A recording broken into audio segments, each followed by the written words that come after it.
अतीक अहमद के बेटे असद के जनाजे के 12 घंटे के अंदर अतीक अहमद और भाई अशरफ को गोली मार दी गई और यह खबर स्तब्ध करने वाली है, रोंगटे खड़े करने वाली है, हैरान करने वाली है, धड़कन बढ़ा देने वाली है।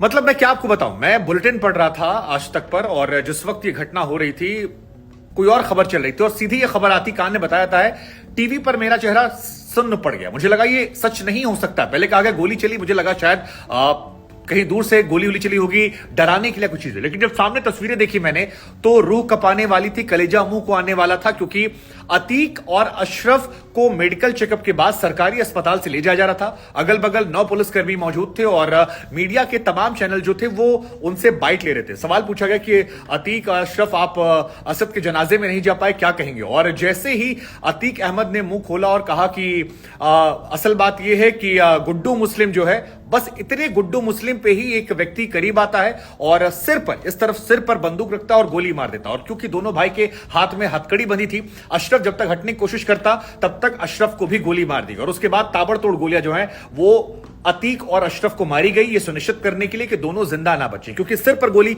अतीक के मारी गई तो मेडिकल करवाने के तुरंत बाद दोनों की ऑन द स्पॉट मौत हो जाती है। 50 मीडिया कैमरे के सामने यह मौत हो जाती है और यह खबर ऐसी जो धड़कन बढ़ाने वाली है, रूह कपाने वाली है, इंसान को डराने वाली है, बहुत बहुत खतरनाक। इस खबर के वक्त मैं वहां आज तक पर एंकरिंग कर रहा था और मैंने अपने सहयोगी से जब ये तस्वीरें देखी तो मैं स्तब्ध रह गया, क्योंकि मीडिया कैमरों के सामने गोली मार देना, मीडिया कर्मियों के कैमरे गिर जाना, उनका घबरा जाना, उनका हटना, कैमरों को टूट जाना, एक हवलदार के हाथ में गोली लगी है कहा जा रहा है, यह सब कुछ स्तब्ध करने वाला था। बड़ी बात यह है कि जिन लोगों ने गोली मारी वो 3 लड़के हैं और तीनों गले में आई कार्ड लगाकर आए थे। संभवतः ऐसा लग रहा था कि शायद मीडिया कर्मी बनकर वो यहां पहुंचे थे और अतीक और अशरफ के बारे में वो जानते थे। लेकिन दोनों का हथकड़ी में एक साथ होना, पुलिस प्रशासन का उनके पीछे होना, उसके बावजूद 3 लोगों का आना, सिर में गोली मारना, क्योंकि वो सुनिश्चित करना चाहते थे कि जो अगल बगल पुलिसकर्मी हैं, क्योंकि अगर ये तीनों लोग दूर से गोलियां चलाते तो संभवतः मीडिया कर्मी या कैमरा पर्सन या पुलिस वाले जो हैं इस घटनाक्रम में इस गोलीबारी का शिकार 100% होते। लेकिन उन तीनों लोगों का स्पष्ट जो है वो लग रहा है कि टारगेट था कि जाकर गोली जो है वो अतीक को मारनी है, अशरफ को मारनी है और किसी और को नुकसान नहीं पहुंचाना है। और उसके बाद वो जाते हैं, तीनों वहां गोली मारते हैं और हैरानी की बात यह है कि गोली मारने के बाद वो तीनों भागने की कोशिश नहीं करते हैं, क्योंकि उस वक्त जो तस्वीरें मैंने देखी वो ये थी कि गोली मारी गई और गोली मारने के बाद वो हाथ उठाकर पुलिस वाले के सामने खड़े होते हैं। एक व्यक्ति को वो जमीन पे बैठाती पुलिस और 3 लोग आकर हाथ पकड़ते और गाड़ी में बिठाकर उनको ले जाती। बाद में क्या स्टेटमेंट होगा वो सामने आएगा, लेकिन वो घटनाक्रम यही था। आप सभी जानते हैं कि अतीक के बेटे असद जो है उसे आज सुपुर्दे खाक किया गया। उसे पुलिस प्रशासन ने मिलने नहीं दिया। आखिरी बार बेटे की शक्ल जो है वो भी अतीक और अशरफ नहीं देख पाए। हालांकि इसके पीछे कानूनी पहलू था, क्योंकि कोर्ट से इजाजत चाहिए होती थी। लेकिन खबर यह आई कि कोर्ट में उनके तरफ से लोग जाने वाले थे 10 बजे, लेकिन उससे पहले ही पुलिस प्रशासन ने उसको दफना दिया। वो जनाजा जो था नाना और जो परिवार के लोग आए थे उनके साथ खत्म कर दिया। उसकी मां शाइस्ता जो है वो भी नहीं आ पाई। उसके बाद खबर यह भी आई कि अतीक बार बार सवाल पूछ रहा था पुलिस से, थोड़ा नाराज था, झल्लाया हुआ भी था कि बेटे से मिलने नहीं दिया गया। पुलिस प्रशासन पर आरोप लगा रहा था कि मेरा मोबाइल फोन कहां पर है जिससे मैं अशरफ बात करते थे साबित। और इसके बाद से बहुत सारी बातें, बहुत सारी चर्चाएं, बहुत सारी खबरें निकल कर आ रही थी कि अतीक क्या करेगा। लगातार तमाम विपक्ष के नेता आरोप लगा रहे थे कि ये बदले की भावना से तमाम चीजें हैं। इसी बीच डेली रूटीन का ये मूवमेंट था जहां पर वो अस्पताल जाता है। अब सरकारी अस्पताल में जाना और सरकारी अस्पताल को अगर आप क्राइम सीन बना देते हैं पुलिस प्रशासन की मौजूदगी में, और वो प्रयागराज जो क्या कहा जाए, मतलब मैं क्या कहूं, मैं 2 घटनाओं ने स्तब्ध कर दिया, आप खामोश हो जाएंगे। अतीक अहमद को उसके गुनाहों की सजा मिल गई थी, उसके बेटे को मार दिया गया, उसे मिलने नहीं दिया गया, उसकी मां आखिरी बार दर्शन नहीं कर पाई, चाचा दर्शन करने नहीं पाया, उसके ऊपर क्या नाम है तमाम धाराएं लगने वाली थी, पाकिस्तान से उसके रिश्ते आ रहे थे। उसके बाद मीडिया कैमरों के सामने सिर में गोली मारना, ये सभ्य समाज में नहीं हो सकता, ये सभ्य समाज की निशानी नहीं है। अब बड़ी बात यह कि कुछ लोग इस घटना को लेकर जश्न मना रहे हैं, वो कह रहे हैं कि इंसाफ हुआ, लेकिन ये खबर पुलिस, प्रदेश, कानून व्यवस्था, सरकार, इकबाल, इन पर बहुत गंभीर सवाल खड़ा करती है। ये कोई जंगल नहीं है जहां पर इस तरह से पुलिस प्रशासन कैमरे के सामने कोई आके गोली मार जाएगा। ये चीजें सिरे से नकारनी चाहिए, सभ्य समाज में स्वीकार्य नहीं है। पुलिस प्रशासन को लेकर बहुत सारे सवाल जो है खड़े हो रहे हैं, क्योंकि पुलिस ये जानती थी कि ये दोनों बहुत बड़े माफिया हैं। वो कह रही थी कि ये बड़े गैंगस्टर हैं, इन्होंने बहुत सारी हत्याएं की हैं। डीजीपी पहले भी कह चुके थे कि इन पर हमला हो सकता है, इनकी सुरक्षा को लेकर सवाल है।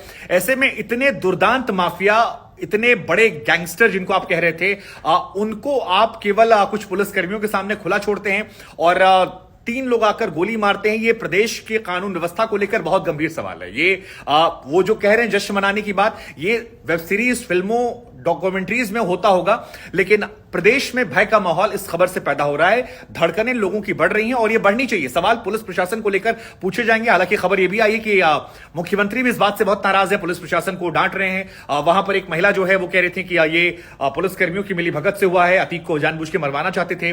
पुलिस प्रशासन, कुछ रिपोर्टर्स कह रहे हैं कि अतीक के बहुत सारे दुश्मन जो हैं वो प्रयागराज में थे। मुझे नहीं पता सच्चाई क्या है, ना मैं पुलिस प्रशासन हूं, ना मैं सच जानता हूं, लेकिन मुझे ये पता है कि ये जो घटना हुई है ये रूह कपाने वाली है। और कोर्ट के ऑर्डर के बाद अगर किसी आदमी को आप ले जा रहे हैं और वहां उसे पुलिस के सामने गोली मारी जा रही है, तो यह बहुत दुर्भाग्यपूर्ण भी है। इस घटना के बाद एक हाई लेवल मीटिंग जो है वो बुला ली गई है। पुलिस प्रशासन से, अधिकारियों से योगी आदित्यनाथ मुलाकात कर रहे हैं। अतीक अहमद एक दुर्दांत माफिया था। आपने असद का एनकाउंटर किया, असद को आपने कहा कि वो भाग रहा था, गोली लग गई। वो एक लेवल पे जाके जस्टिफाइड आप इसलिए कर रहे थे क्योंकि आप कह रहे थे कि कुछ लोग, वो कैमरे के सामने उसने गोली मारी। लेकिन अशरफ और अतीक की हत्या जो है ये योगी प्रशासन के लिए मुश्किलों का सबब बनने वाली है और आने वाले दिनों में कई गंभीर सवाल जो हैं वो खड़े होने वाले हैं। इस घटना ने एक्चुअली में डरा दिया। ये बहुत बहुत बहुत अनफॉर्चुनेट घटना है, क्योंकि पुलिस की मौजूदगी में कोई गोली कैसे मार सकता। और आप आगे वक्त बढ़ने के साथ देखेंगे कि इस घटना को लेकर कोर्ट कचहरी में परेशानियां बढ़ेंगी। इस घटना को लेकर सदन विधानसभा में होगा। लेकिन ये घटना जो है, इस बारे में जो इंटरनल जानकारियां निकल कर आई हैं वो ये कि 3 लोग थे, उन्होंने मीडिया के कार्ड जो है वो पहन रखे थे। आधे घंटे पहले तक किसी ने कोई कदम वहां नहीं उठाया था और जो भी जिसका मन था वो यहां पर आ जा रहा था। आधे घंटे आखिरी में जब पुलिस की वैन पहुंची कुछ गाड़ियां मेडिकल करवाने के बाद, तब इजाजत दी गई है और उसके बाद लोगों को आना जाना बैन कर दिया गया था। लेकिन मेरे सहयोगी जो समर्थ वहां पर थे वो कह रहे थे कि उस बीच पुलिस प्रशासन के लोग जो हैं उनमें अगर कोई व्यक्ति आ गया होगा पहले से तो उसका आना नजदीक आसान था। और क्योंकि अतीक और अशरफ जो है उनके सबसे नजदीक मीडिया था, तो मीडिया बनकर मारना बहुत आसान था और वही इस घटनाक्रम में देखने को मिला। बहुत बहुत सबसे हैरान करने वाली बात यह कि जिस वक्त यह घटना घटित हुई उस वक्त पुलिस प्रशासन के तमाम आला अधिकारी वहां मौजूद थे, केवल दरोगा सिपाही नहीं थे। हालांकि यहां पर मूवमेंट के दौरान प्रयागराज पुलिस थी। प्रयागराज पुलिस जो है वही एक जगह से दूसरी जगह पर अतीक अहमद को ले जा रही थी। अतीक के साथ उसका भाई को मौजूद था और पुलिस ये जानती थी कि ये दोनों को लेकर मामला जो है वो बहुत सेंसिटिव है। और ऐसे में 3 आदमियों का आना, गोली मारना, चले जाना, केवल अतीक के सिर में गोली मारना, वो अब परेशान करेगा पुलिस को। और ये जंगलों में होता है, ये इंसानों के बीच में नहीं होता है और ये सरकार कहीं से भी जस्टिफाई नहीं कर सकती इसे। सरकार, पुलिस प्रशासन कोई भी जस्टिफाई नहीं कर सकता है। ये पुलिस की उतनी बड़ी ही ये उससे बड़ी नाकामी है जो उमेश पाल के साथ हुआ था। उमेश पाल के साथ जो हुआ, उस वक्त वहां पर कैमरे नहीं थे, उस वक्त पुलिस प्रशासन को अंदेशा नहीं था। वो एक घटनाक्रम को अंजाम दिया गया, अशरफ का एनकाउंटर हुआ। लेकिन ये घटनाक्रम जो है इसमें पुलिस प्रशासन, मीडिया सभी ट्रैक कर रहे हैं। और क्या सुरक्षा व्यवस्था इतनी कमजोर थी कि वहां पर यह मार देना।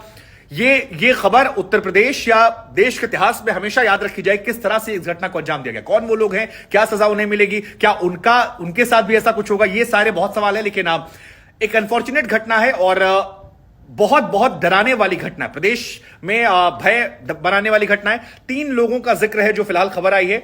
क्या ही कहा जाए, मेरे पास शब्द नहीं। आप क्या सोचते हैं इस घटना पर? कमेंट जरूर कीजिएगा।